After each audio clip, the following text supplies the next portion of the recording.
O Pablo Marçal, ele se recusa a beber água no debate.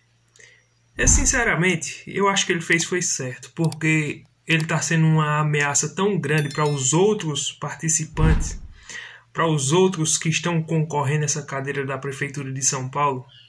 Ele está tendo uma perseguição tão grande da mídia, governo federal, governo estadual, a mídia em geral.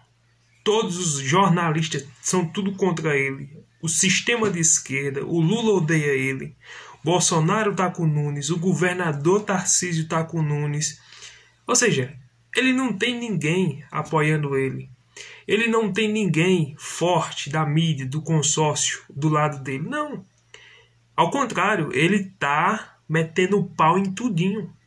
Pelo contrário, ele está sendo contra tudinho. Ele está desmascarando. Ele está deixando nu as pessoas, aliás, a farsa daqueles que se mostram democratas. Ele está colocando por terra toda a farsa, toda a narrativa daqueles que se dizem defender a Constituição, aqueles que se dizem ser a favor da sociedade, a favor do povo. Ele está trazendo a verdade. É por isso que estão todos irados com ele. É por isso que estão fazendo de tudo para que ele não alcance, para que ele não chegue, para que ele não ganhe, para que ele não vá nem para o segundo turno.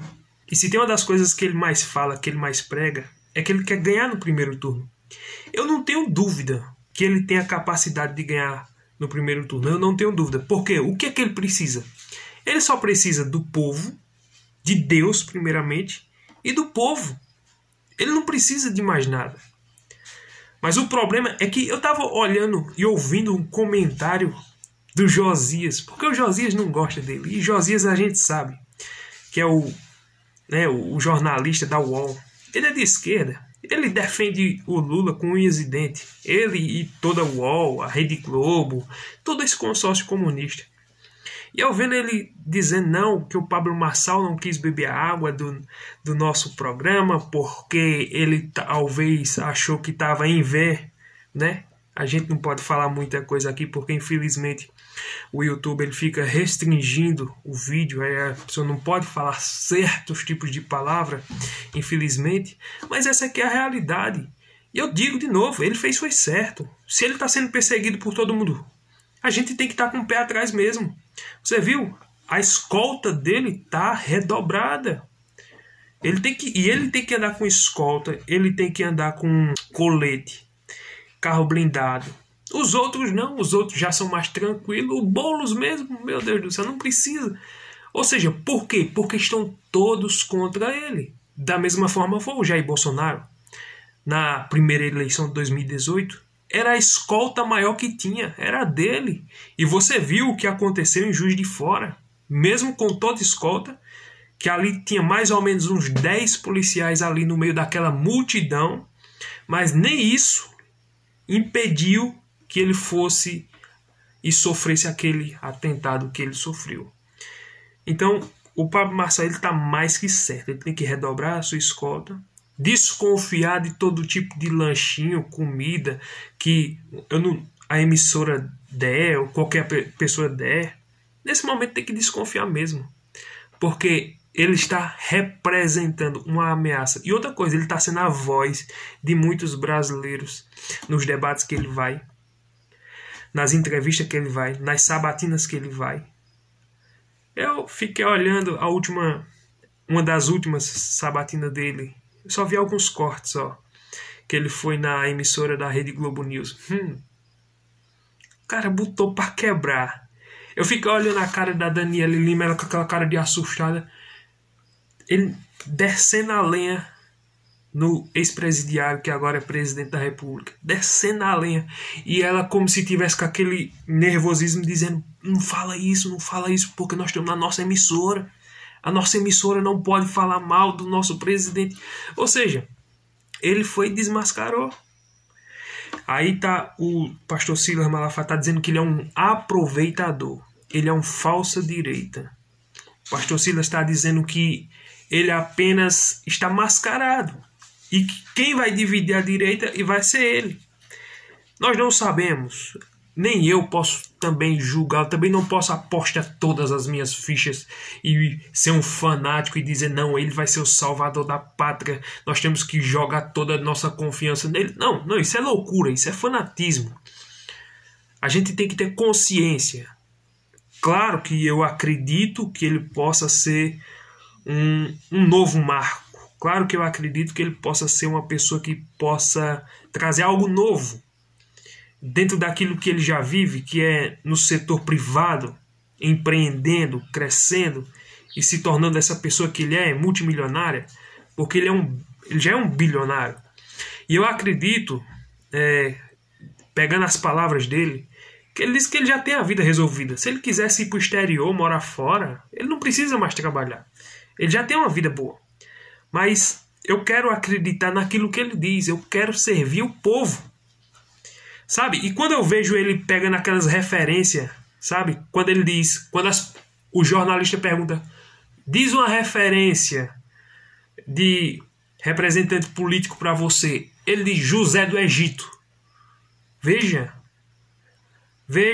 em quem ele se inspira. Quando nós vemos muitas citações bíblicas, e ele não fala da boca para fora, ele fala daquilo que ele viveu a vida dele toda. O problema é que muitas pessoas interpretam ele como um herege, como um falso, como se estivesse enxergando o coração dele. Não, nós não podemos fazer esse julgamento. Isso aí é com Deus. Deus é que vai pesar e julgar a vida de cada um. Mas nós percebemos que ele é um homem que teme a Deus. Eu não posso dizer o contrário. Ele é um homem que teme a Deus. Ele é um homem que tem princípios e valores, sabe? A família, que é um maior patrimônio que uma pessoa pode ter, é a sua família. Sua esposa, seus filhos, sua casa. Então, ele tem esses princípios e valores que identifica com todo cidadão. Todo cidadão quer o quê? Quer a oportunidade para emprego. E depois disso, quer talvez empreender. Ele quer dessas possibilidades. Se teve uma das coisas que ele falou que eu achei interessante para livrar os jovens da CRI e das DRO, ele falou sobre a questão das escolas olímpicas. Ou seja, investir nas escolas, mas dando a oportunidade para que as crianças elas procurem uma oportunidade para fazer um esporte. E é interessante essa lógica dele. E ele está com pessoas ao seu redor que entendem do assunto, tipo aquele Sabará que eles tanto falam, que tirou mais de 3.000 pessoas das ruas e deu a oportunidade dessas pessoas. Sabe, tirou da criminalidade e agora essas pessoas trabalham. Ou seja, ele tem um projeto. Agora ele só precisa ganhar a confiança do povo. Coisa que ele já tem, já. É porque as pesquisas, a gente sabe, é manipuladora. A gente vê, os jornalistas, eles pegam todas as pesquisas e dizem, não, ele está empate, ele está empate técnico, empate técnico, empate técnico. Essa é a visão deles. Mas eles dificilmente pega a pesquisa Veritá que mostra ele 8 pontos na frente. E eu acredito que ele tenha mais ainda do que isso. 8 pontos é pouco. Eu acredito que ele tenha mais do que 8 pontos na frente dos outros. E ele tem uma grande chance de ganhar no primeiro turno. Esse é o pavor. Esse é o medo. Sabe? Foi a mesma coisa, foi o ministro que agora está no STF, ao qual foi um temor para todos os outros ministros. Ministro cristão. Quando o Bolsonaro falou em colocar um ministro terrivelmente evangélico, terrivelmente cristão, os outros ficaram apavorados. O Senado não queria aprovar. Ele passou naquela aprovação ali no aperto, porque eles não queriam colocar uma pessoa e não queriam aprovar que o ministro cristão, que agora me foge à memória o nome dele, fosse para o STF, e graças a Deus foi. Mas com facilidade aprovaram o Flávio Dino, que é comunista, conforme o próprio presidente disse. Ele se orgulha e ele diz, agora nós temos um ministro do Supremo Tribunal Federal comunista. Isso é um orgulho para ele. Então veja só que tudo aquilo que é ruim passa com facilidade. Na mídia, nos grandes jornais, na política, tudo aquilo que é ruim, que não presta, que não vale nada, parece que tem uma facilidade muito grande de aceitação. Agora, algo que é bom, que quer ser diferente, que quer fazer algo diferente, dificilmente passa. Veja só o Nicolas Ferreira, um jovem cristão maduro que defende princípios e valores. Meu Deus do céu, é uma das pessoas mais perseguidas. Mas é dessas pessoas que nós precisamos para nos representar. Nicolas Ferreira, para mim, é uma referência. Um jovem, uma referência. Ele e outros. Né? A gente olha ali o pessoal que está naquele congresso, a gente não pode julgar todo mundo. Um ou outro ali que ainda mantém os seus princípios, valores e caráter. Mas os demais, infelizmente. Mas, voltando aqui ao assunto, Pablo Marçal é certo. Não comer, nem beber, nem nada. Ele tem que se prevenir porque ele está sendo o maior alvo, infelizmente, nessa política. Então que nós venhamos continuar na torcida por ele. Eu estou na torcida por ele, orando, pedindo a Deus pela vida dele para livrar ele de todo o mal. E se Deus permitir e o povo quiser, com certeza ele vai ser o próximo prefeito da cidade de São Paulo. Inscreva-se, curte o vídeo, comenta, compartilha. Deus abençoe a sua vida e até o próximo vídeo, se Deus permitir.